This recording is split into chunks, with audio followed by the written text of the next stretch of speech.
Hey, what's going on, guys? John the Video Guy here. And in today's video, I'm going to talk about what no one else wants to talk about, and that's money. How much should you be charging for video editing services? And this is a very loaded question. It depends on the project, it depends on your experience, depends what you're doing. But what I'm going to go over in today's tutorial is a few things that you can keep in mind while you're quoting your next video editing project. So if you look at my screen here, I have a quote. I'll go line by line here. The first one that I want to focus on is the actual skill set. So that's video editing. This is actually the service that you are actually doing for the customer. So the way you want to build it is based by hours. So an estimated of how many hours it will take to complete the project. Now, if you are a new, younger creative entering into this industry, it might be difficult to kind of determine how long it's going to take you to do a project. So how do you know? What I like to do is kind of overestimate by at least 2 to 4 hours. So whatever you think it's going to be. Say if you think you can do a project in like 8 hours, maybe add 2 to 4 extra hours to that to compensate, just in case you go over. The worst thing that can happen as a freelance video editor is that you are working longer and longer on the project. And say if you build them 8 hours and you go over, it's a very difficult conversation to have to a customer that, hey, we went over, I'm gonna have to charge you more. Because at the end of the day, no one wants to go through that. The next thing you'll notice on the quote is that there's a revisions round. And this is very important. I recently listened to a podcast, I believe it was on the future, and they were talking with Blair Enns. And they were talking about the relationship between the designer and the client. And what he was talking about is at the end of the day, you really want to have a double handshake where both sides are very appreciative of the work and the results from each side. So that's really what you want to aim for at the end of the day is a double handshake where the customer's happy and you're happy to have worked on the project and provide an exceptional service. So in order to get there, a good way to do this is to build communication during the video editing process. And that's through revision rounds. Revision rounds allow you to have an open conversation with the customer. So say, for example, here in this quote, I have 3 revision rounds. So the first revision round would be like the rough cut or the first draft. So you'll take a stab at the video editing project and then you'll send it to the customer. They'll look at it and provide feedback. When you give them the first draft, you can ask questions. What do you think about this edit? I went this way with the concept. What do you think about it? Or you can say things like, I'm not sure about the background music. What are your thoughts on it? And establishing this communication makes the customer feel more connected to the project, and you open the lines of communication. And that's very important. Now, revisions are a double-edged sword. You don't want to have too many because that will add more time to the project and you might run over the amount of hours that you build for the project. So you want to make sure that you're on point with them, but you still want to balance the line where you want to have open communication with them. So what I found is between 3 to 5 revisions is usually good. Most of the time, you'll get 60 to 80% there on the first draft. The more you understand your customer, the better you can be at serving them. So that's the key takeaway here. So what's the price per hour? So this can really depend on your experience level. If you're coming out of college or high school and you're starting as a freelancer, you might do free projects just to build up your demo reel and experience. But say you're ready to start charging. I would charge anywhere for beginners between $15 to $35 an hour. For intermediate video editors, you can charge probably between $50 to $80. And advanced video editors, you can probably charge between $80 to $120. And if you're like the Yodas of video editing, you can charge probably $150 plus, depending how good you are. In my experience level, I'm somewhere in between intermediate and advanced, so probably somewhere between 80 to 100. I have 100 listed on this quote. So it really depends on your experience level. That's how you determine your hourly rate. And I think what video editors get confused on is they only focus on the hourly rate. The hourly rate should really be based on your skill set, your experience. There's a lot of other costs that come in video editing that I think gets overlooked when charging for a project. And that's what's next, is the other line items on the list. So I'm going to go through the next one. So the project archival system. What is this? So one thing that video editors don't really think about is when they start on a project, what happens to the project once they're done with it? Is it just all given to the customer and they take it from there? Do you just give them the final deliverables and delete the footage? Do you upload it to Dropbox or some type of server and hold onto it? Do you put it on an external hard drive and put it in somewhere safe? This is the gray area. And it's important to have this conversation with the customer up front. Where are the final files being kept? Do you want to keep them? Is it important to you? You need to have this open conversation with your customers and basically ask them, what do you want to do with the footage afterwards? Do you want me to keep it for 30 days? I recommend, as a video editor, always just keeping it for 30 days. Because you never know. They might have, we need to tweak a title, or like a little thing that was missed on the final round of revisions. So I usually always keep video editing projects for at least 30 days. At the place I work at, we have a whole archival system where we have a server, it gets backed up, and we keep it for years. But as a freelancer, you want to decide how long, or you need to ask the customer how long they wish to keep the project. A lot of customers might be really chill and be like, this is a one-time thing. I just want a commercial. Once it's done, that's it. Other times they might be like, 5 years down the line, hey, we want to revisit that video project. And you'll have to have those assets when they come back and they ask for it. So how do you charge for this?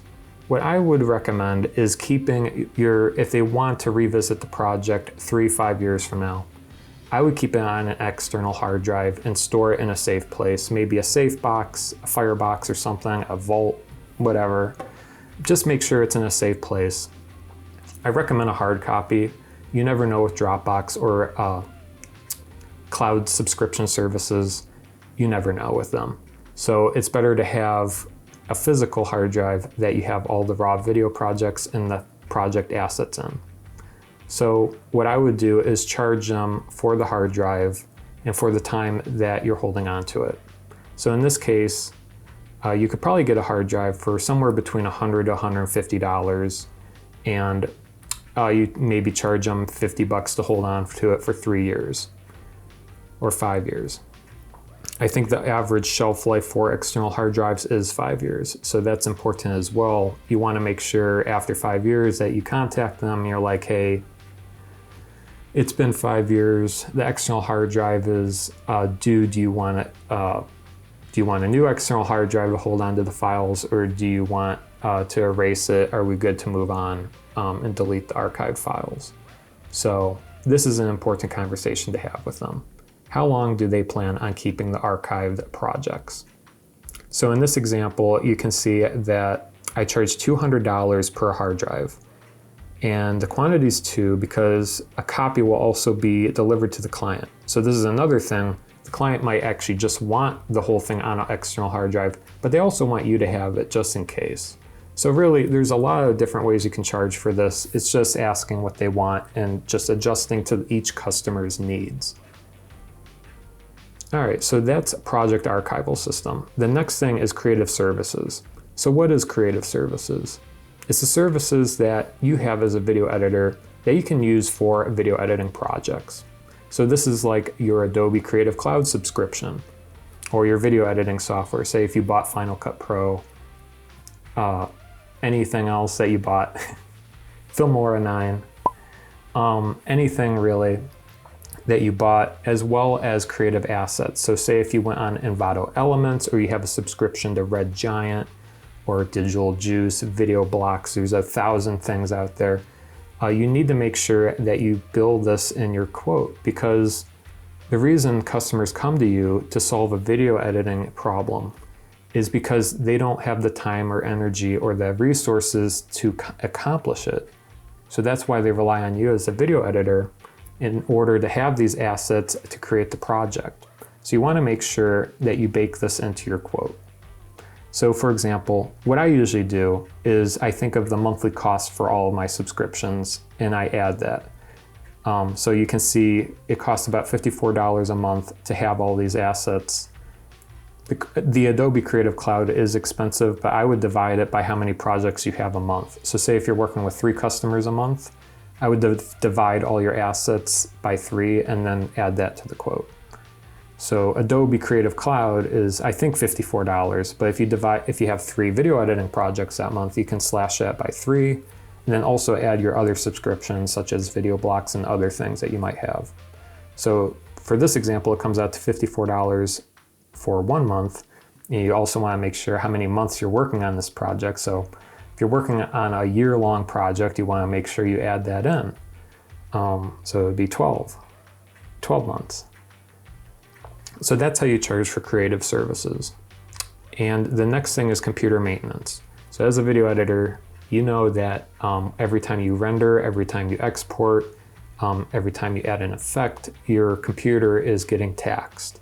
And you want to make sure the day that your computer dies, which is inevitable, that you have the money to buy a new one or to get repairs. And where does this come in? Well, you kind of want to see how many times, how many revisions, and how many renders and hours that you're actually working on the video project and add that to the quote. So for this example, I'm charging $10 an hour additional for computer maintenance on however long it takes to edit the project. And then $20 for every time I hit render, which is 3 times because I charge 3 revisions. You have to make sure, every time you click render, you're sucking life out of your computer. So you want to make sure you add that to your quote. And then the last thing is add-ons. So if they need something special like a really upbeat song or a really heavy graphics package that you don't have in your arsenal already, this is where you add that onto the quote. So this is really subjective to each type of video editing project. If they really want a custom graphics package like an opener, you might go on Envato Elements and pay $20, $30 for a nice, opening graphic. It'll save you time, and plus they also get a really nice opening package. So this is really comes down to you want to make sure it's within the customer's budget. Be very upfront. This isn't something I normally do. We'll have to charge extra for it, and this is how you make sure that cost is covered. They might say, oh, well, we don't have the budget for it. And then you don't purchase it. You do what you can as a video editor with the assets you already have. So that's really the takeaway from this video. Now, a few closing remarks. So say sometimes you are asked as a video editor to just edit. You meet somewhere, you use their computer, and you use their assets. And this is an example, for example, like concerts. You get flown in and you're editing a highlight video for a concert or a rave or something, and it's a next day turnaround. You come in, you're in their trailer, you edit, and you leave. So in this case, you would only charge for your video editing hourly rate because you don't have to worry about project archival system or any of these extras, creative services, computer maintenance, because you're using their hardware. So that's another thing to keep in mind. It really depends on think of it as a business. Think about what you are actually spending. And I think this is just a thing that gets lost in video editing, is that there are real costs when it comes to hardware and software. So I hope you found this video helpful if you are looking to see what to charge for video editing projects. And you can see on my quote here, for a 20-hour project here, with all this stuff, it comes out to like $2,700. And if you're just a new video editor coming out and you're looking to gain experience, this would be significantly less because your hourly rate would be less. But you still want to make sure that those extra production costs are baked into your budget. If you're paying for something, you have to make sure that you're getting your money back, period. So I hope you found this video tutorial, it's not a tutorial, but this video helpful if you are starting out and looking for video editing tips on what to charge. So there you have it. I'd like to hear your comments if you are an experienced video editor, what you think of this system, especially the project archival system. Because I think this is one of the things that is really not really talked about, like what's the best way to archive video. I think this is the best way I've found so far on how to charge and do that, but I'm open to seeing your comments as well. So feel free to comment, like, and subscribe to the video, and we'll see you next time. Thanks for watching.